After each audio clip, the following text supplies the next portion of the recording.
नमस्कार। स्वागत है आपका सुनो कहानी में। अगला भाग सुनने से पूर्व मेरा आपसे अनुरोध है कि आप पहले के भाग जरूर सुन के आएं, उसके बाद ही अगला भाग सुनें। तो चलिए कहानी में आगे की ओर चलते हैं। भाग 8। धनुष यज्ञ का अभिनय निकट था। 10 से 1 तक धनुष यज्ञ, 1 से 3 तक प्रहसन, यही प्रोग्राम था। भोजन की तैयारी शुरू हो गई। मेहमानों के लिए बंगले में रहने का अलग अलग प्रबंध था। खन्ना परिवार के लिए 2 कमरे रखे गए थे। और भी कितने ही मेहमान आ गए थे। सभी अपने अपने कमरे में गए और कपड़े बदल बदल कर भोजनालय में जमा हो गए। यहां छूत छात का कोई भेद न था। सभी जातियों और वर्णों के लोग साथ भोजन करने बैठे। केवल संपादक ओमकार नाथ सबसे अलग अपने कमरे में फलाहार करने गए। और कामिनी खन्ना को सिरदर्द हो रहा था। उन्होंने भोजन करने से इनकार किया। भोजनालय में मेहमानों की संख्या 25 से कम न थी। शराब भी थी और मांस भी। इस उत्सव के लिए राय साहब अच्छी किस्म की शराब खास तौर पर मंगवाते थे। खींची जाती थी दवा के नाम से, पर होती थी खालिश शराब। मांस भी कई तरह के पकते थे। कोफ्ते, कबाब और पुलाव। मुर्गा, मुर्गियां, बकरा, हिरन, तीतर, मोर, जिसे जो पसंद हो वो खाए। भोजन शुरू हो गया तो मिस मालती ने पूछा, अरे संपादक जी कहां रह गए? किसी को भेजो राय साहब, उन्हें पकड़ लाएं। राय साहब ने कहा, जी वो वैष्णव हैं, उन्हें यहां बुलाकर क्यों बेचारे का धर्म नष्ट करोगी? बड़ा ही आचारनिष्ठ आदमी है। अजी और कुछ न सही, तमाशा तो रहेगा। सहसा एक सज्जन को देखकर उसने पुकारा, आप भी तशरीफ रखते हैं मिर्जा खुर्शेद? अरे ये काम तो आपके सुपुर्द है, आपकी लियाकत की परीक्षा हो जाएगी। मिर्जा खुर्शेद गोरे चिट्टे आदमी थे। भूरी भूरी मूछें, नीली आंखें, दोहरी देह, चांद के बाल सफाचट, छकलिया अचकन और चूड़ीदार पैजामा पहने हुए थे। ऊपर से हैट लगा लेते थे। काउंसिल के मेंबर थे, पर फलाहार समय खर्राटे लेते रहते थे। वोटिंग के समय चौंक पड़ते थे और नेशनलिस्ट की तरफ से वोट देते थे। सूफी मुसलमान थे, 2-4 बार हज कराए थे, मगर शराब खूब पीते थे। कहते थे, जब हम खुदा का एक हुक्म भी नहीं मानते तो 2 दिन के लिए क्यों जान दे। बड़े दिल लगी बाज, बेफिक्रे जीव थे। पहले बसरे में ठीके का कारोबार करते थे, लाखों कमाए, मगर शामत आई कि एक मेम से आशनाई कर बैठे। मुकदमेबाजी हुई, जेल जाते जाते बचे। 24 घंटे के अंदर मुल्क से निकल जाने का हुक्म हुआ। जो कुछ जहां था वहीं छोड़ा और सिर्फ 50,000 लेकर भाग खड़े हुए। बंबई में उनके एजेंट थे। सोचा था उनसे हिसाब किताब कर लेंगे और जो कुछ निकलेगा उसी में जिंदगी काट देंगे, मगर एजेंटों ने जाल करके उनसे वो 50,000 भी ऐंठ लिए। निराश होकर वहां से बेचारे लखनऊ चले। गाड़ी में एक महात्मा से साक्षात हुआ। महात्मा जी ने उन्हें सब्ज बाग दिखाकर उनकी घड़ी, अंगूठियां, रुपए सब उड़ा लिए। बेचारे लखनऊ पहुंचे तो देह के कपड़ों के सिवा कुछ न था। यहां राय साहब से पुरानी मुलाकात थी। कुछ उनकी मदद से और कुछ अन्य मित्रों की मदद से एक जूते की दुकान खोल ली। अब वो लखनऊ की सबसे चलती हुई जूते की दुकान थी। 400-500 रोज की बिक्री थी। जनता को उन पर थोड़े ही दिनों में इतना विश्वास हो गया कि एक बड़े भारी मुस्लिम ताल्लुकेदार को नीचा दिखाकर काउंसिल में पहुंच गए। अपने जगह पर बैठे बैठे बोले, जी नहीं, मैं किसी का दीन नहीं बिगाड़ता। ये काम आपको खुद करना चाहिए। मजा तो जब है कि आप उन्हें शराब पिलाकर छोड़ें। ये तो आपके हुस्न के जादू की आजमाइश है। चारों तरफ से आवाजें आई, हाँ हाँ हाँ मिस मालती जी, आज अपना कमाल दिखाइए। मालती ने मिर्जा को ललकारा, कुछ इनाम दोगे? 100 रुपए की एक थैली। 100 रुपए? लाख रुपए का धर्म बिगाड़ूं 100 के लिए? अच्छा चलिए कोई नहीं, आप खुद अपनी फीस बता दीजिए। 1000, कौड़ी कम नहीं। अच्छा मंजूर। जी ऐसे नहीं, लाकर मेहता जी के हाथ में रख दीजिए। मिर्जा जी ने तुरंत 100 रुपए का नोट जेब से निकाला और उसे दिखाते हुए खड़े होकर बोले, भाइयों, यह हम सब मर्दों की इज्जत का मामला है। अगर मिस मालती की फरमाइश न पूरी हुई तो हमारे लिए कहीं मुंह दिखाने की जगह न रहेगी। अगर मेरे पास रुपए होते तो मैं मिस मालती की एक एक अदा पर 1-1 लाख कुर्बान कर देता। एक पुराने शायर ने अपने माशूक के एक काले तिल पर समरकंद और बुखारा के सूबे कुर्बान कर दिए थे। आज आप सभी साहबों की जमा मर्दी और हुस्न परस्ती का इम्तहान है।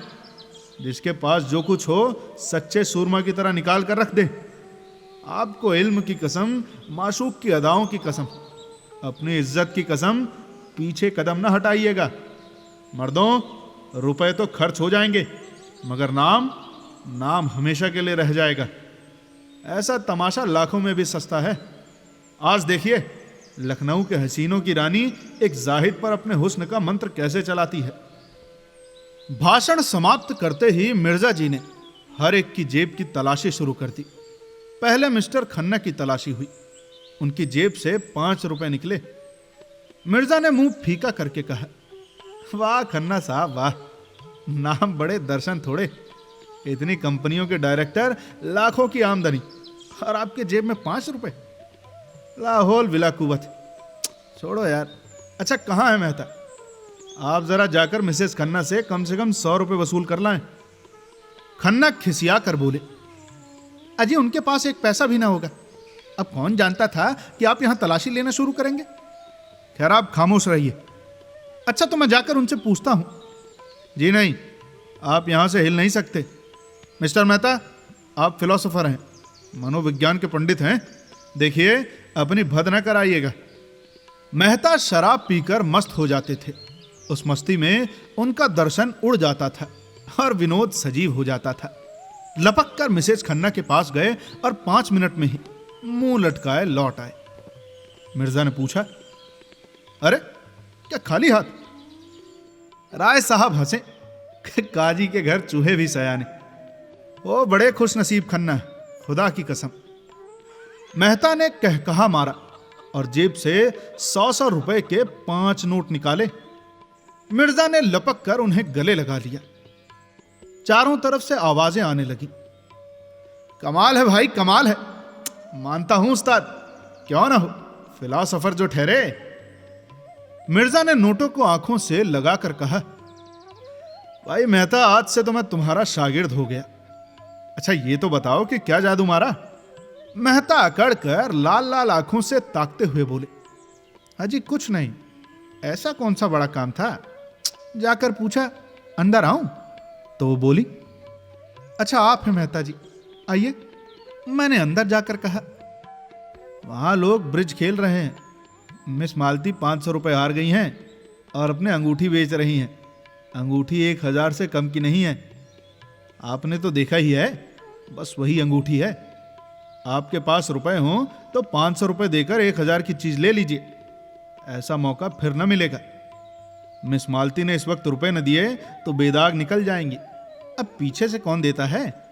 शायद इसीलिए उन्होंने अंगूठी निकाली है कि 500 रुपए किसके पास धरे होंगे।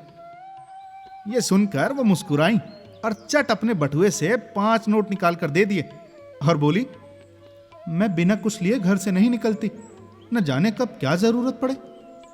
खन्ना खिसिया कर बोले, जब हमारे प्रोफेसरों का यही हाल है तो यूनिवर्सिटी का तो ईश्वर ही मालिक है। खुर्शीद ने घाव पर नमक छिड़का, अरे तो ऐसी कौन सी बड़ी रकम है जिसके लिए आपका दिल बैठा जाता है। खुदा झूठ न बुलवाए तो यह आपकी एक दिन की आमदनी है। समझ लीजिएगा एक दिन बीमार पड़ गए और जाएगा भी तो मिस मालती के ही हाथ में। अब आपके दर्दे जिगर की दवा मिस मालती जी के ही पास तो है। मालती ने ठोकर मारी, देखिए मिर्जा जी, तबेले में लतियाऊज अच्छी नहीं। मिर्जा ने दुम हिलाई, अच्छा कान पकड़ता हूं देवी जी। इसके बाद मिस्टर तनखा की तलाश शुरू हुई। मुश्किल से 10 रुपए निकले। मेहता की जेब से केवल 98 निकली। कई सज्जनों ने 1-1 2-2 रुपए खुद दिए। हिसाब जोड़ा गया तो 300 की कमी थी। यह कमी राय साहब ने उदारता के साथ पूरी कर दी। वहां संपादक जी ने मेवे और फल खाए थे और जरा कमर सीधी कर रहे थे कि तभी राय साहब ने जाकर कहा, अरे संपादक जी, आपको मिस मालती याद कर रही हैं। खुश होकर बोले, मिस मालती मुझे याद कर रही है? धन्य भाग भाई। राय साहब के साथ ही हाल में आ विराजे। उधर नौकरों ने मेजें साफ कर दी थी। मालती ने आगे बढ़कर उनका स्वागत किया। संपादक जी ने नम्रता दिखाई। अरे बैठिए, तकल्लुफ न कीजिए, मैं कोई इतना बड़ा आदमी नहीं हूं। मालती ने श्रद्धा भरे स्वर में कहा, आप तकल्लुफ समझते होंगे, मैं तो समझती हूं कि मैं अपना सम्मान बढ़ा रही हूं, या आप अपने को कुछ न समझे और आपको शोभा भी यही देता है। लेकिन यहां जितने सज्जन जमा हैं सभी आपकी राष्ट्र और साहित्य सेवा से भली भांति परिचित हैं। लेकिन वो समय बहुत दूर नहीं है। मैं तो कहती हूं वो समय आ गया है जब हर एक नगर में आपके नाम की सड़कें बनेंगी, क्लब बनेंगे, टाउन हॉलों में आपके चित्र लटकाए जाएंगे। इस वक्त जो थोड़ी बहुत जागृति है वो आप ही के महान उद्योगों के प्रसाद है।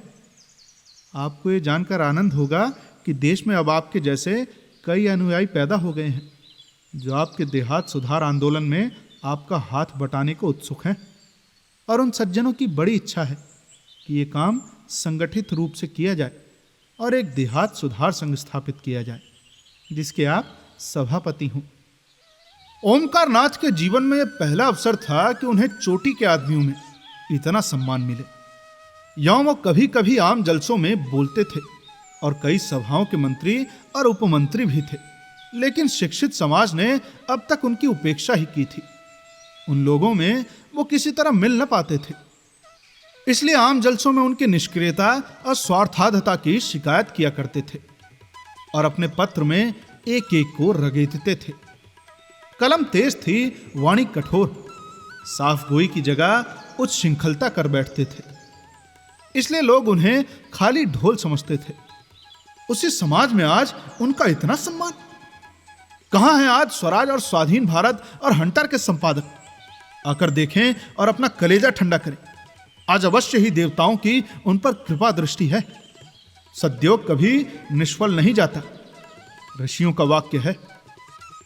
वो स्वयं अपने नजरों में उठ गए, कृतज्ञता से पुलकित होकर बोले, देवी जी, आप तो मुझे कांटों में घसीट रही हैं। मैंने तो जनता की जो कुछ भी सेवा की अपना कर्तव्य समझकर की। मैं इस सम्मान को व्यक्ति का सम्मान नहीं, उस उद्देश्य का सम्मान समझ रहा हूं जिसके लिए मैंने अपने जीवन को अर्पित कर दिया है। लेकिन मेरा नम्र निवेदन यह है कि प्रधान का पद किसी प्रभावशाली पुरुष को दिया जाए। मैं पदों में विश्वास नहीं रखता। मैं तो सेवक हूं और सेवा करना चाहता हूं। मिस मालती इसे किसी तरह स्वीकार नहीं कर सकती। सभापति पंडित जी को बनना पड़ेगा। नगर में उसे ऐसा प्रभावशाली व्यक्ति दूसरा नहीं दिखाई देता जिसकी कलम में जादू है, जिसकी जबान में जादू है, जिसके व्यक्तित्व में जादू है। वो कैसे कहता है कि वो प्रभावशाली नहीं है?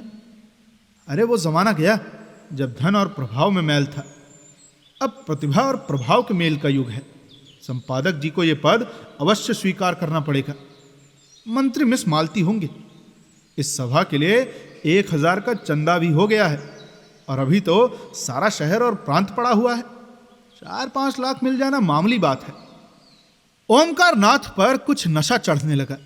उनके मन में जो एक प्रकार की फुरहरी सी उठ रही थी उसने गंभीर उत्तरदायित्व का रूप धारण कर लिया।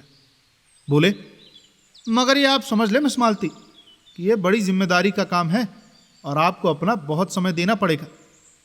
मैं तो अपनी तरफ से आपको विश्वास दिलाता हूं कि आप सभा भवन में मुझे सबसे पहले मौजूद पाएंगी। मिर्जा जी ने पुचारा दिया, अरे आपका तो बड़े से बड़ा दुश्मन भी ये नहीं कह सकता कि आप अपना कर्ज अदा करने में कभी किसी से पीछे रहें। मिस मालती ने देखा कि शराब कुछ कुछ असर करने लगी है तो और भी गंभीर बनकर बोली, अगर हम लोग इस काम की महानता न समझते तो न यह सभा स्थापित होती और न आप इसके सभापति होते। हम तो किसी रईस या ताल्लुकेदार को सभापति बनाकर धन खूब बटोर सकते हैं और सेवा की आड़ में स्वार्थ सिद्ध कर सकते हैं, लेकिन यह हमारा उद्देश्य नहीं। हमारा एकमात्र उद्देश्य जनता की सेवा करना है और उसका सबसे बड़ा साधन आपका पत्र है। हमने निश्चय किया है कि हर एक नगर और गांव में उसका प्रचार किया जाए और जल्द से जल्द उसकी ग्राहक संख्या को 20,000 तक पहुंचा दिया जाए। प्रांत की सभी म्युनिसिपैलिटी ऑफिस और जिला बोर्डों के चेयरमैन हमारे मित्र हैं। कई चेयरमैन तो यहीं विराजमान हैं। अगर हर एक ने 500-500 प्रतियां भी ले ली तो 25,000 प्रतियां तो आप यकीनी समझिए। फिर राय साहब और मिर्जा साहब की तो ये सलाह है कि काउंसिल में इस विषय का एक प्रस्ताव रखा जाए कि प्रत्येक गांव के लिए बिजली की एक प्रति सरकारी तौर पर मंगाई जाए या कुछ वार्षिक सहायता स्वीकार की जाए, और हमें पूरा विश्वास है कि यह प्रस्ताव पास हो जाएगा। ओमकार नाथ ने जैसे नशे में झूमते हुए कहा, हमें गवर्नर के पास डेपुटेशन ले जाना होगा। मिर्जा खुर्शेद बोले, जरूर भाई जरूर। उनसे कहना होगा कि किसी सभ्य शासन के लिए यह कितनी लज्जा और कलंक की बात है कि ग्रामोत्थान का अकेला पत्र होने पर भी बिजली का अस्तित्व तक नहीं स्वीकार किया जाता। मिर्जा खुर्शेद ने कहा, अवश्य भाई अवश्य। मैं गर्व नहीं करता, अभी गर्व करने का समय नहीं आया, लेकिन मुझे इसका दावा है कि ग्राम्य संगठन के लिए बिजली ने जितना उद्योग किया है, अरे उद्योग नहीं महाशय, तपस्या कहिए। मिस्टर मेहता ने सुधारा। मैं मिस्टर मेहता को धन्यवाद देता हूं। हाँ, इसे तपस्या ही कहना चाहिए, बड़ी कठोर तपस्या। बिजली ने जो तपस्या की है वो इस प्रांत के ही नहीं, इस राष्ट्र के इतिहास में अभूतपूर्व है। मिर्जा खुर्शेद बोले, अरे जरूर भाई जरूर, बिल्कुल। मिस मालती ने एक पैग और दिया। हमारे संघ ने यह निश्चय भी किया है कि काउंसिल में अब की जो जगह खाली हो उसके लिए आपको उम्मीदवार खड़ा किया जाए। आपको केवल अपनी स्वीकृति देनी होगी, शेष सारा काम लोग कर लेंगे। आपको न खर्च से मतलब, न प्रोपागेंडा, न दौड़ धूप से। ओमकार नाथ की आंखों की ज्योति दुगनी हो गई। गर्वपूर्ण नम्रता से बोले, मैं तो आप लोगों का सेवक हूं, मुझसे जो काम चाहे ले लीजिए। अरे वाह, हम लोगों को आपसे ऐसी ही आशा है। हम अब तक झूठे देवताओं के सामने नाक रगड़ते रगड़ते हार गए और कुछ हाथ में लगा। अब जाके हमने आप में सच्चा पथ प्रदर्शक, सच्चा गुरु पाया है, और इस शुभ दिन के आनंद में आज हमें एक मन एक प्राण होकर अपने अहंकार को, अपने दंभ को तिलांजलि दे देनी चाहिए। हम में आज से कोई ब्राह्मण नहीं है, कोई शूद्र नहीं है, कोई हिंदू नहीं है, कोई मुसलमान नहीं है, कोई ऊंच नहीं है, कोई नीच नहीं है। हम सब एक ही माता के बालक, एक ही गोद के खेलने वाले, एक ही थाली के खाने वाले भाई हैं। जो लोग भेदभाव में विश्वास रखते हैं, जो लोग पृथकता और कट्टरता के उपासक हैं, उनके लिए हमारी सभा में स्थान नहीं है। जिस सभा के सभापति पूज्य ओमकार नाथ जैसे विशाल हृदय व्यक्ति हो, उस सभा में ऊंच नीच का, खान पान का और जाति पाति का भेद नहीं हो सकता। जो महानुभाव एकता में और राष्ट्रीयता में विश्वास न रखते हो, वो कृपा करके यहां से उठ जाए। राय साहब ने शंका की, भाई मेरे विचार में एकता का यह आशय नहीं है कि सब लोग खान पान का विचार छोड़ दें।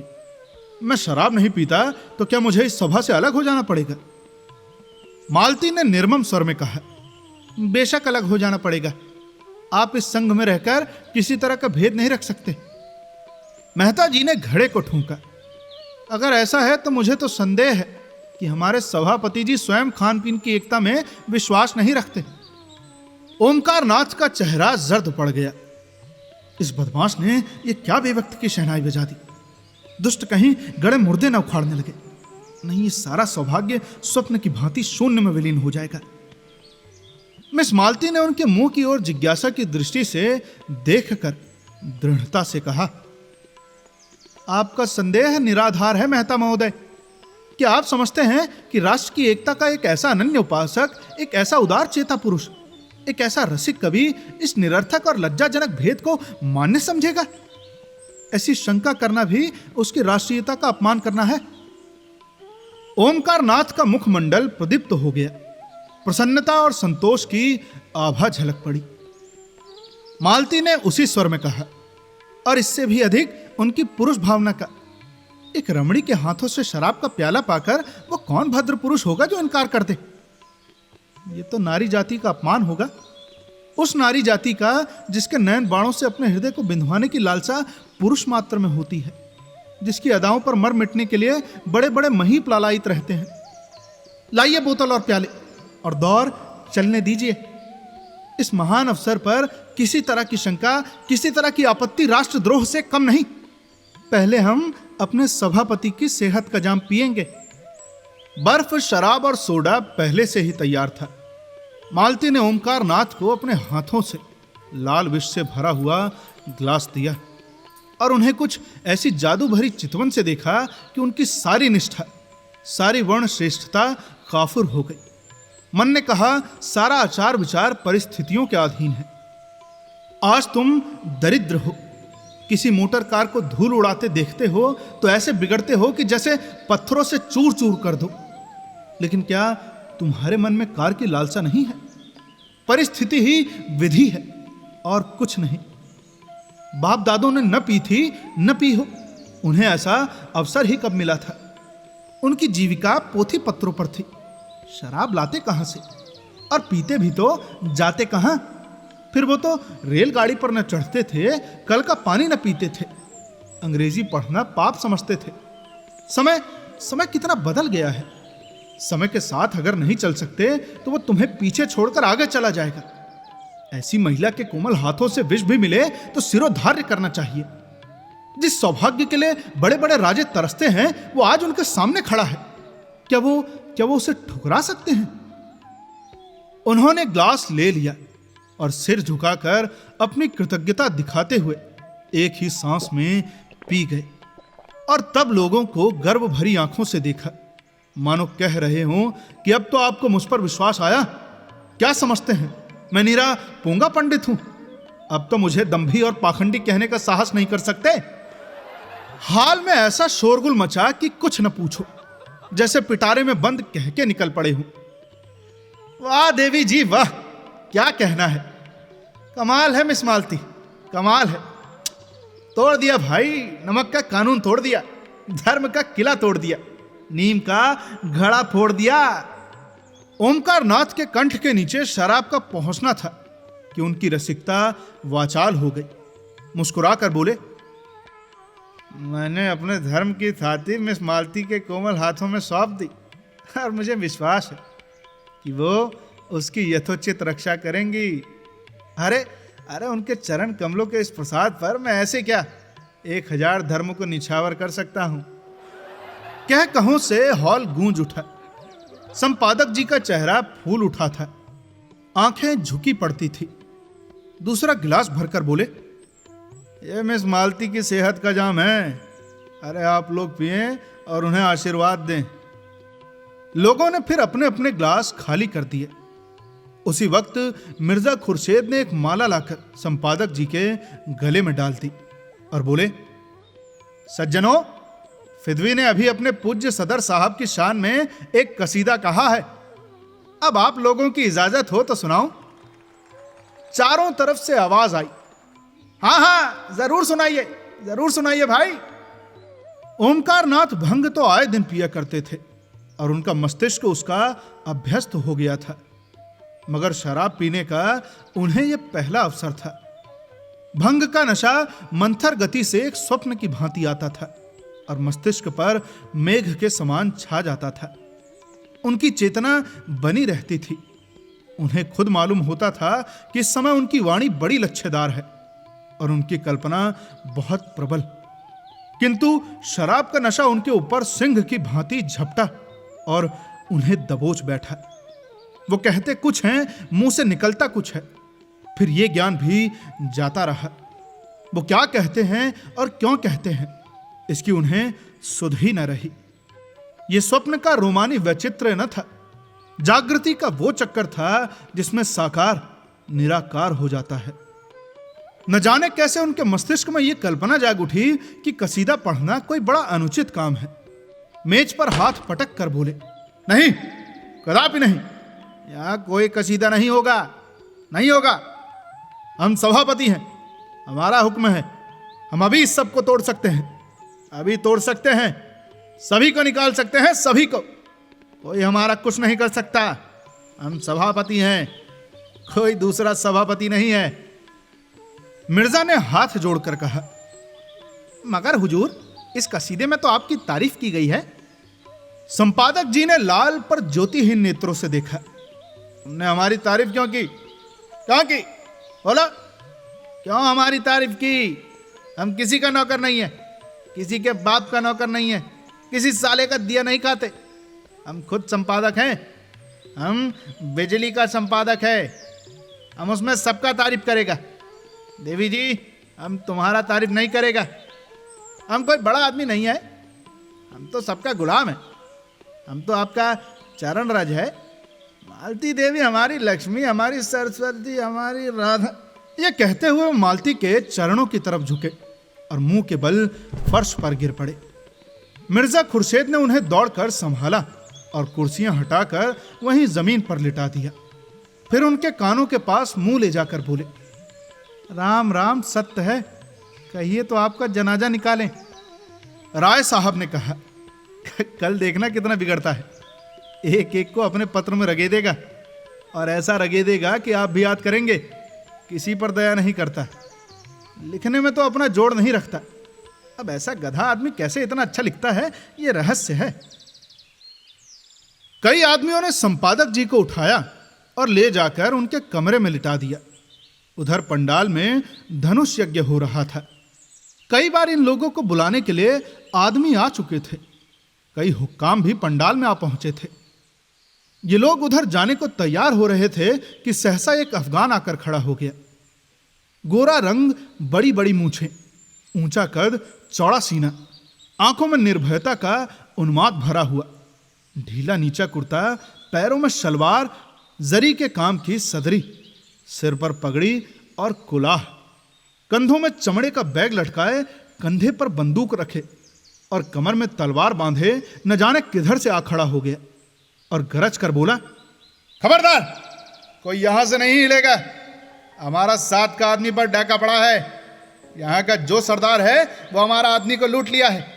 उसका माल तुमको देना होगा, एक एक कौड़ी देना होगा, एक एक कौड़ी। कहां है सरदार? उसको बुलाओ। राय साहब ने सामने आकर क्रोध भरे स्वर में कहा, कैसी लूट, कैसा डाका? ये तुम लोगों का काम है? यहां कोई किसी को नहीं लूटता। साफ साफ कहो, क्या मामला है? अफगान ने आंखें निकाली और बंदूक का कुंदा जमीन पर पटक कर बोला, हमसे पूछता है कैसा लूट, कैसा डाका? तुम लूटता है, तुम्हारा आदमी लूटता है। हम यहां की कोठी का मालिक है। हमारी कोठी में 25 जवान हैं। हमारा आदमी रुपए तहसील कर लाता है, 1000 वो तुम लूट लिया और कहता है कैसा डाका? हम बताएगा कैसा डाका होता है। हमारा 2500 जवान अभी आता ही है। अब तुम्हारा गांव लूट लेगा। कोई साला कुछ नहीं कर सकता, कुछ नहीं कर सकता।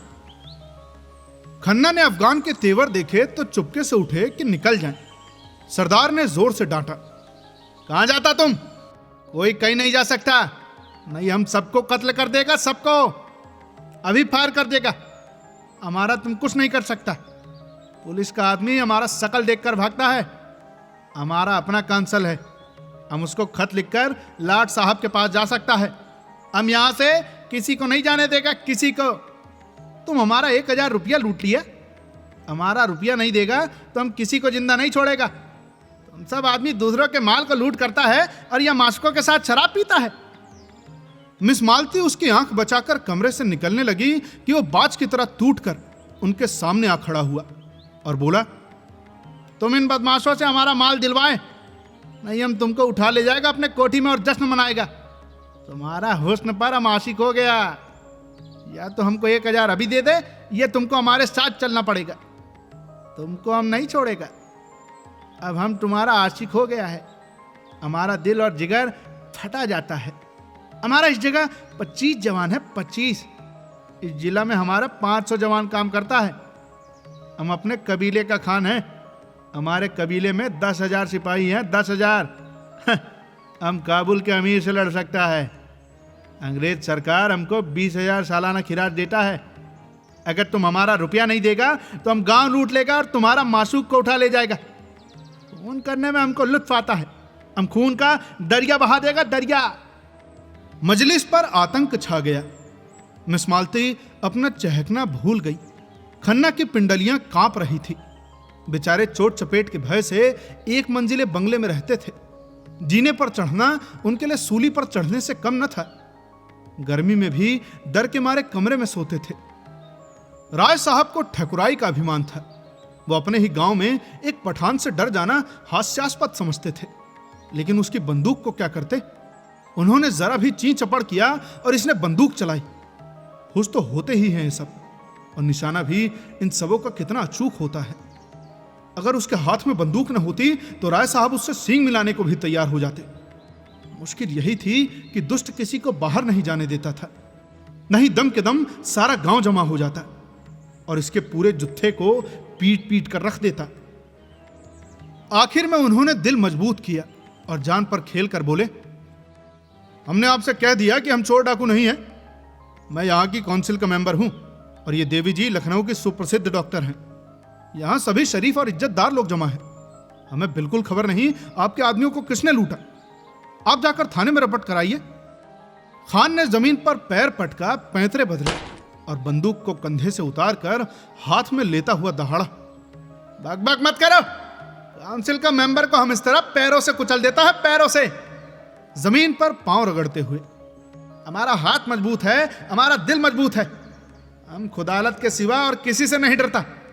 तुम हमारा रुपया नहीं देगा तो हम तुम्हारा अभी कत्ल कर देगा।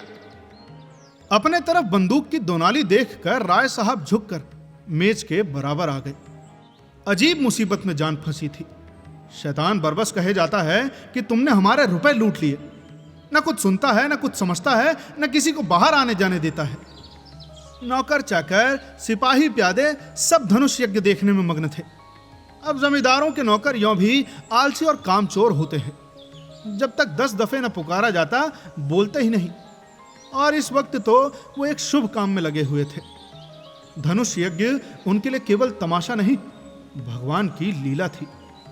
अगर एक आदमी भी इधर आ जाता तो सिपाहियों को खबर हो जाती और दम भर में खान का सारा खानपन निकल जाता। दाढ़ी का एक एक बाल नुच जाता। कितना गुस्सेवर है, होते भी तो जल्लाद हैं। न मरने का गम, न जीने की खुशी। मिर्जा साहब से अंग्रेजी में बोले, अब क्या करना चाहिए? मिर्जा साहब ने चकित नेत्रों से देखा। क्या बताऊं, कुछ अक्ल काम नहीं करती। मैं आज अपनी पिस्तौल घर ही छोड़ आया, नहीं मजा चखा देता। तभी खन्ना रोना मुंह बनाकर बोले, कुछ रुपए देकर किसी तरह इस बला को टालिए। राय साहब ने मालती की ओर देखा। देवी जी, अब आपकी क्या सलाह है? मालती का मुखमंडल तमतमा रहा था। बोली, होगा क्या? मेरी इतनी बेइज्जती हो रही है और आप लोग बैठे देख रहे हैं। 20 मर्दों के होते हुए एक उजड्ड पठान मेरी इतनी दुर्गति कर रहा है और आप लोगों के खून में जरा भी गर्मी नहीं आती। आपको जान इतनी प्यारी है, क्यों एक आदमी बाहर जाकर शोर नहीं मचाता? क्यों आप लोग उस पर झपट कर उसके हाथ से बंदूक नहीं छीन लेते? बंदूक ही तो चलाएगा, चलाने दो। अरे 1 या 2 की जान ही तो जाएगी, जाने दो। मगर देवी जी मर जाने को जितना आसान समझती थी और लोग न समझते थे। कोई आदमी बाहर निकलने की फिर हिम्मत करे और पठान गुस्से में आकर 10-5 फेर कर दे तो यहां सफाया हो जाएगा। बहुत होगा पुलिस उसे फांसी सजा दे देगी। वो भी क्या ठीक, एक बड़े कबीले का सरदार है, उसे फांसी देते हुए सरकार भी सोच विचार करेगी। ऊपर से दबाव पड़ेगा। राजनीति के सामने न्याय को कौन पूछता है? हमारे ऊपर उल्टे मुकदमा दायर हो जाए और दंडकारी पुलिस बिठा दी जाए तो आश्चर्य नहीं। कितने मजे से हंसी मजाक हो रहा था। अब तक ड्रामा का आनंद उठाते होते इस शैतान ने आकर एक नई विपत्ति खड़ी कर दी, और ऐसा जान पड़ता है बिना 1-2 खून किए मानेगा भी नहीं। खन्ना ने मालती को फटकारा, देवी जी, आप तो हमें ऐसे लताड़ रही हैं मानो अपने प्राण की रक्षा करना कोई पाप है। प्राण का मोह प्राणी मात्र में होता है और हम लोगों में भी हो तो कोई लज्जा की बात नहीं। आप हमारी जान इतनी सस्ती समझती हैं, ये देखकर मुझे खेद होता है। 1000 का ही तो मामला है। आपके पास मुफ्त के 1000 है, उसे देकर क्यों नहीं विदा करती? आप खुद अपनी बेइज्जती करा रही हैं, इसमें हमारा क्या दोष? राय साहब ने गर्म होकर कहा, अगर इसने देवी जी को हाथ लगाया तो चाहे मेरी लाश यहीं तड़पने लगे, मैं उससे भिड़ जाऊंगा। आखिर वो भी आदमी ही तो है। मिर्जा साहब ने संदेह से सिर हिलाकर कहा, राय साहब, आप अभी तो इन सबों के मिजाज से वाकिफ नहीं हैं। ये फैर करना शुरू करेगा तो फिर किसी को जिंदा न छोड़ेगा। इनका निशाना बेखता होता है। मिस्टर तनखा बेचारे आने वाले चुनाव की समस्या सुलझाने आए थे। 10-5 हजार का वारा न्यारा करके घर जाने का स्वप्न देख रहे थे। यहां जीवन ही संकट में पड़ गया। बोले, अरे सबसे सरल उपाय वही है जो अभी खन्ना जी ने बताया। 1000 की ही बात है और रुपए मौजूद हैं, तो आप लोग क्यों इतना सोच विचार कर रहे हैं? मिस मालती ने तनखा को तिरस्कार भरी आंखों से देखा। आप लोग इतने कायर हैं ये मैं न समझती थी। मैं भी तो ये ना समझता था कि आपको रुपए इतने प्यारे हैं, और वो भी मुफ्त के। जब आप लोग मेरा अपमान देख सकते हैं तो अपने घर की स्त्रियों का भी अपमान देख सकते होंगे। तो आप भी पैसों के लिए अपने घर के पुरुषों को होम करने में संकोच न करेंगे। खान इतनी देर तक झल्लाया हुआ सा इन लोगों की गिटपिटी सुन रहा था। एकाएक गरज कर बोला, आम आप नहीं मानेगा। हम इतनी देर यहां खड़ा है, तुम लोग कोई जवाब नहीं देता। हम तुमको एक लम्हा और देता है। अगर तुम रुपया नहीं देगा तो हम सीटी बजाएगा। जेब से सीटी निकालकर, और हमारा 25 जवान यहां आ जाएगा। बस बता देता हूं। फिर आंखों में प्रेम की ज्वाला भरकर उसने मिस मालती को देखा। तुम हमारे साथ चलेगा दिलदार, हम तुम्हारे ऊपर फिदा हो जाएगा, अपना जान तुम्हारे कदमों पर रख देगा। इतना आदमी तुम्हारा आशिक है, मगर कोई सच्चा आशिक नहीं है। सच्चा इश्क क्या है हम दिखाएगा तुमको। तुम्हारा इशारा पाते ही हम अपने सीने में खंजर चुभा सकता है। मिर्जा ने घिघिया कर कहा, देवी जी खुदा के लिए इस मुजी को रुपए दे दीजिए। खन्ना ने हाथ जोड़कर याचना की, अरे हमारे ऊपर दया करो मिस मालती। राय साहब तन कर बोले, हरगिज नहीं, आज जो कुछ होना है हो जाने दीजिए। या तो हम खुद मर जाएंगे या इन जालिमों को हमेशा के लिए सबक दे देंगे। तनखा ने राय साहब को डांट बताई, अरे शेर की माद में घुसना कोई बहादुरी नहीं है राय साहब, मैं इसे मूर्खता समझता हूं। मगर मिस मालती के मनोभाव कुछ और ही थे। खान के लालसा प्रदीप्त नेत्रों ने उन्हें आश्वस्त कर दिया था, और अब इस कांड में उन्हें मनचलेपन का आनंद आ रहा था। उनका हृदय कुछ देर इन नर पुंगुओं के बीच में रहकर उसके बर्बर प्रेम का आनंद उठाने के लिए ललचा रहा था। शिष्ट प्रेम की दुर्बलता और निर्जीवता का उन्हें अनुभव हो चुका था, और आज अक्खड़ अनघड़ पठानों के उन्मत्त प्रेम के लिए उनका मन दौड़ रहा था, जैसे संगीत का आनंद उठाने के बाद कोई मस्त हाथियों की लड़ाई देखने के लिए दौड़े। खान ने हाथ बढ़ाकर कहा, तो हम तुमको लूट ले जाएगा। तुम इतने आदमियों के बीच से हमें नहीं ले जा सकते। अरे हम तुमको 1000 आदमियों के बीच से ले जा सकता है। तुमको जान से हाथ धोना पड़ेगा। अरे हम अपने माशुका के लिए अपने जिस्म का एक एक बोटी निचवा सकता है। उसने मालती का हाथ पकड़कर खींचा। उसी वक्त होरी ने कमरे में कदम रखा। वो राजा जनक का माली बना हुआ था, और उसके अभिनय ने देहातियों को हंसाते हंसाते लुटा दिया था। उसने सोचा मालिक अभी तक क्यों नहीं आए, वो भी तो आकर देखे कि देहाती इस काम में कितने कुशल होते हैं। उनके यार दोस्त भी देखें। कैसे मालिक को बुलाए वो अवसर खोज रहा था, और ज्यों ही मोहलत मिली दौड़ा हुआ यहां आया। मगर यहां का दृश्य देखकर भौचक्का सा खड़ा हो गया। सब लोग चुप्पी साधे थर थर कांपते कातर नेत्रों से खान को देख रहे थे, और खान मालती को अपनी तरफ खींच रहा था। उसकी सहज बुद्धि ने परिस्थिति का अनुमान कर लिया। उसी वक्त राय साहब ने पुकारा, होरी दौड़ कर जा और सिपाहियों को बुला ला, जल्द दौड़। होरी पीछे मुड़ा था कि खान ने उसके सामने बंदूक तान कर डांटा, कहां जाता है सुअर, हम गोली मार देगा। होरी गवार था। लाल पगड़ी देखकर उसके प्राण निकल जाते थे, लेकिन मस्त सांड पर लाठी लेकर पिल पड़ता था। वो कायर न था, मारना और मरना दोनों ही जानता था। मगर पुलिस के हथकंडों के सामने उसकी एक न चलती थी। अब बंधे बंधे कौन फिरे, रिश्वत के रुपए कहां से लाए, बाल बच्चों को किस पर छोड़े। मगर जब मालिक ललकारते हो तो फिर किसका डर, तब तो वो मौत के मुंह में भी कूद सकता है। उसने झपट कर खान की कमर पकड़ी और ऐसा अड़ंगा मारा कि खान चारों खाने चित्ता जमीन पर आ गिरा और लगा पश्तों में गालियां देने। होरी उसकी छाती पर चढ़ बैठा और जोर से दाढ़ी पकड़कर खींची। दाढ़ी उसके हाथ में आ गई। खान ने तुरंत अपनी कुला उतार फेंकी और जोर मारकर खड़ा हो गया। अरे ये तो मिस्टर मेहता हैं। वाह! लोगों ने चारों तरफ से मेहता को घेर लिया। कोई उनके गले लगता तो कोई उनकी पीठ पर थपकियां देता था। और मिस्टर मेहता के चेहरे पर न हंसी थी न गर्व, चुपचाप खड़े थे, मानो कुछ हुआ ही नहीं। मालती ने नकली रोष से कहा, आपने बहरूपन कहां सीखा? मेरा दिल अभी तक धक धक कर रहा है। मेहता ने मुस्कुराते हुए कहा, अरे मैं तो जरा इन भले आदमियों की जवामर्दी की परीक्षा ले रहा था। जो गुस्ताखी हुई हो उसे क्षमा कीजिएगा। अब आगे की कहानी सुनने के लिए बने रहिए सुनो कहानी के साथ। मिलते हैं आपसे अगले भाग में। तब तक के लिए सुनते रहिए सुनो कहानी की अन्य कहानियां, और साथ ही साथ बताएं कि ये कहानी आपको कैसी लग रही है। धन्यवाद।